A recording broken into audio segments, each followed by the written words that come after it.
काय झाले ना आता व्हिडिओ वगैरे बनवून झालेत माझे सगळे आणि पाहू शकता काय माझे केसाचे हाल झालेले आहेत. खूप वेळ झाला व्हिडिओ बनवायचा, म्हणजे खूप वेळ लागतो तयार व्हायचं नंतर बनवायचे. आणि आता पाहू शकता एकदम अशी कंडिशन खराब झाली. अगोदरच माझे केस माझे खराब झाल्यासारखे वाटायला लागलेत मला.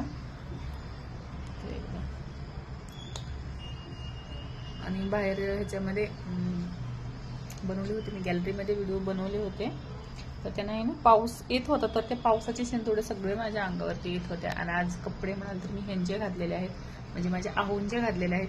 तर कसे वाटत आहेत मला, छान वाटतात आहेत की नाही. आता पूर्ण तर काही उभं राहायला लागेल मला, मग पूर्ण दाखवायचं तरी हे पाहू शकता. हे बघा कपडे मी आज माझ्या आहोंचे घातलेले आहेत. आणि आहोंनी म्हणजे घालत असते मी, पण आज व्हिडिओ बनवण्यासाठी घातले. मी असे घालत असते, अधूनमधून ट्राय करत असते. म्हणजे मूडवरती डिपेंड असतं माझ्या.